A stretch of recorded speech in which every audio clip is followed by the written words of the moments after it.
Hello everyone, WhatsApp guys, कैसे आप सब लोग। Hope you all are well and good. So let's start our today's topic, that is structure of heart part 2, जिसके अंदर हम लोग वॉल्स के बारे में स्टडी करेंगे। That is semi lunar wall. हम लोग ने ऑलरेडी एट्रियो वेंट्रिकुलर वॉल्स के बारे में स्टडी कर लिया है।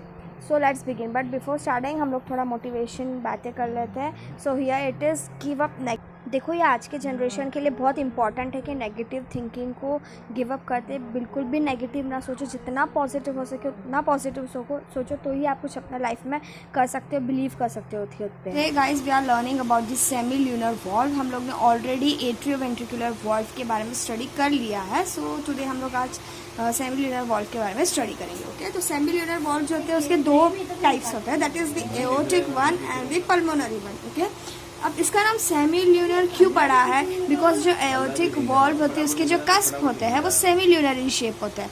Now what is mean by semi lunar? Semi means half and lunar means moon. तो हाफ मून जैसा जिसका शेप होता है उसको हम लोग बोलेंगे सेमी ल्यूनर। तो एओर्टिक और पल्मोनरी वॉल्व के जो कस्प होते हैं उनका शेप सेमी ल्यूनर होता है, इसलिए इसका नाम जो पड़ा है सेमी ल्यूनर वॉल्व है। ठीक है, सो देखो ये समझो एओर्टिक ओरिफिस है and this one is the pulmonary orifice. तो इसमें दोनों में कितने कस्प होते हैं? 3 कस्प होते हैं। ठीक है, ये वाला जो है एओर्टिक है and this one is the pulmonary.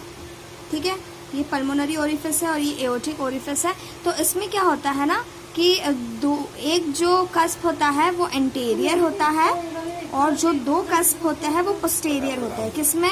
Aortic orifice में। एओर्टा के ओरिफिस जो होती है उसमें जो होता है एक जो कस्प होता है वो एंटीरियर होता है और 2 कस्प जो होता है वो पोस्टीरियर होता है।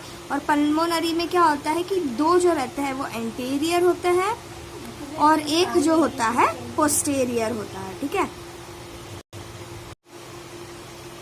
अब एओर्टिक का जो एंटीरियर कस्प होता है ना, एओर्टिक का जो एंटीरियर कस्प होता है वहाँ से कौन सी आर्टरी राइज होती है? राइट कोरोनरी आर्टरी जो है वो एओर्टिक ओरिफिस के एंटीरियर कस्प से अराइज होती है। और जो लेफ्ट कोरोनरी आर्टरी होती है वो एओर्टिक ओरिफिस के लेफ्ट पोस्टीरियर कस्प से जो है लेफ्ट कोरोनरी आर्टरी अराइज होती है। सो ये पॉइंट रिमेंबर कर लीजिए, ये बहुत इंपॉर्टेंट पॉइंट है कि एओर्टिक ओरिफिस के एंटीरियर पार्ट से राइट कोरोनरी आर्टरी अराइज होती है और लेफ्ट पोस्टीरियर पार्ट से लेफ्ट कोरोनरी आर्टरी जो है अराइज होती है। ओके, देखो ये जो सेमी ल्यूनर वॉल्व है ना, इसमें क्या होता है कि इसकी each valve has 3 cusp which are attached directly to the vessel wall, there being no fibrous ring। तो देखिए इसमें क्या होता है ना, फाइब्रस रिंग प्रेजेंट नहीं होती है, इसीलिए इसकी जो वॉल्व के तीनों कस्प होते हैं वो डायरेक्टली वेसल वॉल से जाके अटैच होते हैं। Okay, the cusp form small pockets with their mouths directed away from the ventricular cavities. में क्या होता है ना, कस्प जो होते हैं वो छोटे छोटे पॉकेट फॉर्म करते हैं जो कि जिनका माउथ जो है वेंट्रिकुलर कैविटी से अवे होता है। मतलब देखो, अगर समझो एट्रिया ये है और अगर ये वेंट्रिकल है तो यहाँ पे से पल्मोनरी ट्रंक जो है वो अराइज होगा ना, तो फिर इसके जो वॉल्स रहेगी वो ऐसे होगी। ठीक है, इसकी कैसी होती है? ऐसे होती है, लेकिन जो पल्मोनरी और एओर्टिक रहेंगे उनकी वॉल्स जो रहेंगी वो ऐसी रहेंगी। So here it is said that the cusp forms the small pocket with their mouths directed away from the ventricular cavity। उनका जो cusp का माउथ है वो away from the ventricular cavity है। ठीक है, हम लोग इसका एक डायग्रामेटिकली स्टडी करते हैं। Okay, so here we are having the 3 cusp। तो हम लोग फर्स्टली 3 cusp जो है इसके ड्रॉ कर लेते हैं। देखो, मैंने पहले ही बताया कि जो कस्प होते हैं सेमी ल्यूनर वॉल्स के वो सेमी ल्यूनर इन शेप होते हैं। तो ये सेमी ल्यूनर इन शेप यहाँ पे मैंने ड्रॉ कर लिया है। The free margin of each cusp contains a central fibrous nodule from each side of which a thin smooth margin the nodule extend up to the base of the cusp। तो ठीक है, ये जो उसकी free margin है ये thickened होती है। ठीक है, ये जो होती है वो थिकेंड होती है और इसको हम लोग क्या बोलते हैं? It is called as the lunule. और इसके बीच में जो है नोड्यूल्स प्रेजेंट होते हैं। So these are called this nodule. What are this? These are the fibrous nodule.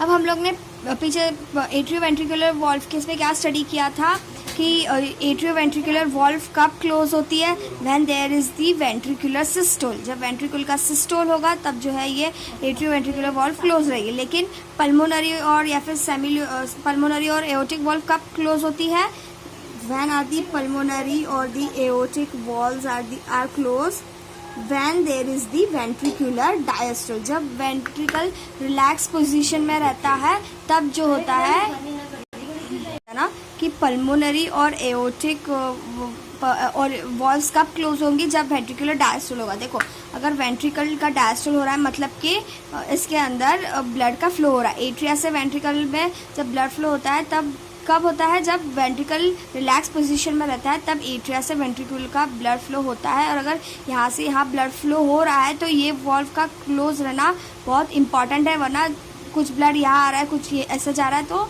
पूरा गड़बड़ हो जाएगा। इसलिए वेंट्रिकुलर डायस्टोल के वक्त पल्मोनरी एंड एओर्टिक वॉल्व्स जो होती है वो क्लोज होती है। क्या है एट्रियोवेंट्रिकुलर वॉल्व और सेमिल्यूनर वॉल्व में, तो एट्रियोवेंट्रिकुलर वॉल्व में जो होता है ना उनको वॉल्व्स को ओपन एंड क्लोज करने के लिए corded tendineae papillary muscles present होती है। लेकिन यहाँ पे सेमिल्यूनर वॉल्व को ओपन या क्लोज करने के लिए ना ही कोई कॉर्डेड टेंडनी प्रेजेंट होती है ना ही कोई पैपिलरी मसल्स होती है। So there is no chordae tendineae and no papillary muscles. तो इसमें जो है ब्लड फ्लो कैसे होता है, वॉल्व्स कैसे क्लोज होती कैसे ओपन होती वो हम लोग स्टडी करेंगे। ठीक है, सो ये जो है ये एओर्टिक वॉल है, ये एओर्टिक वेसल है। ठीक है, तो उसका जो लोअर एंड रहता है, एओर्टिक वॉल्व का जो लोअर एंड रहता है वो थोड़ा सा डायलेटेड होता है। ठीक है, लोअर एंड जो होता है एओर्टिक वेसल का वो जो होता है डायलेटेड होता है। अब ये डायलेटेड क्यों होता है वो हम लोग स्टडी करेंगे, मैं बताऊंगी क्यों होता है। ठीक है, और ये जो है ये वॉल्स है जिसके अंदर कस्प प्रेजेंट है। ओके, वॉल कंटेनिंग दी कस्प। ठीक है, ओके, और यहाँ पे जो है यहाँ पे है राइट कोरोनरी आर्टरी, जो वैकेंट स्पेस आपको यहाँ पे दिख रहा है बीच में ये है साइनस, और साइनस के बिहाइंड जो है राइट कोरोनरी आर्टरी और लेफ्ट कोरोनरी आर्टरी जो होती है वो प्रेजेंट होती है। So here it is the right coronary artery and here it is the left coronary artery जो कि साइनसेस के पीछे जो है प्रेजेंट होती है। अब हम लोग स्टडी करेंगे कि ये डायलेशन क्यों है, ये साइनस क्यों प्रेजेंट है और यहाँ पे राइट कोरोनरी आर्टरी क्यों प्रेजेंट है, वो सब स्टडी करते हैं। ठीक है, तो फर्स्टली हम लोग स्टडी करते हैं वेंट्रिकुलर सिस्टोल हो रहा है। ठीक है, वेंट्रिकुलर सिस्टोल में क्या होगा, कॉन्ट्रैक्शन ऑफ वेंट्रिकल होगा। कॉन्ट्रैक्शन ऑफ वेंट्रिकल होगा तो ब्लड फ्लो जो है वो अंदर की तरफ होगा।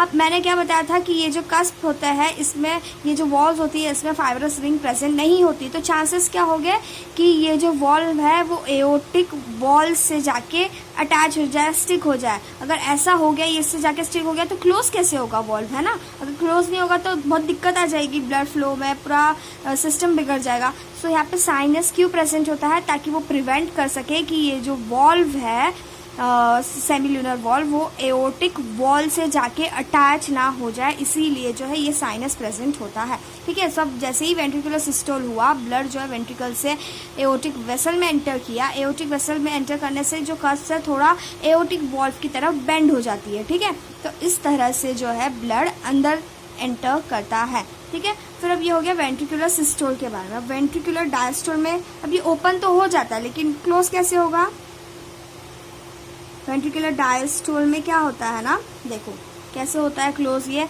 अब देखो जैसे ही ब्लड अंदर चला गया, अब इसको क्लोज कैसे करेंगे, ये जो साइनस होता है यहाँ पे ना थोड़ा सा जो एओर्टिक वेसल में जो ब्लड होता है वो यहाँ पे एंटर करता है। जैसे जैसे यहाँ पे ब्लड इंक्रीज करेगा वो जो है सेमिल्यूनर वॉल्व पे जो है साइनस प्रेशर डालेगा। जैसे जैसे यहाँ पे ब्लड फिल होता जाएगा वैसे वैसे इस पर प्रेशर आते जाएगा, वैसे वैसे जो क्या होगा कि ये जो दोनों वॉल्स है एक दूसरे से कंपेटेंट हो जाएंगे और ये वॉल्स जो है वो क्लोज हो जाएगी।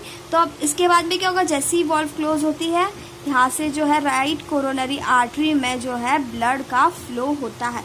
सो this is called as perfusion. अब प्रीफ्यूजन मतलब क्या, देखो आप कोई भी देख लो, देखो आप कोई भी कंसिडर कर लो, जैसे कि एट्रिया का कॉन्ट्रैक्शन हुआ तब जाके वेंट्रिकल में ब्लड फ्लो होता है। अगर वेंट्रिकल का एट्रिया का कॉन्ट्रैक्शन होगा तब जाके वेंट्रिकल में ब्लड फ्लो होगा। जैसे ही वेंट्रिकल का कॉन्ट्रैक्शन होगा वैसे ही एओर्टिक वेसल में ब्लड का फ्लो होगा। जैसे लेफ्ट एट्रियम का कॉन्ट्रैक्शन होगा, लेफ्ट वेंट्रिकल में ब्लड फ्लो होगा। लेकिन यहाँ पे क्या हो रहा है कि वेंट्रिकुलर डायस्टोल हो रहा है, वेंट्रिकुलर डायस्टोल हो रहा है और ब्लड जो है राइट कोरोनरी आर्टरी में पास हो रहा है। मतलब ये तो अपोजिट हो गया, एक्सेप्शन हो गया ना।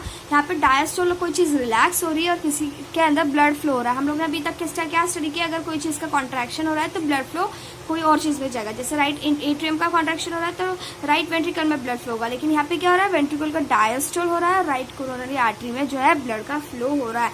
तो होप आपको समझ में आ गया होगा कि ये डायलेशन क्यों होता है या साइनस क्यों प्रेजेंट होता है और यहाँ पे राइट कोरोनरी आर्टरी क्यों प्रेजेंट होती है। So this was all about the semi lunar walls.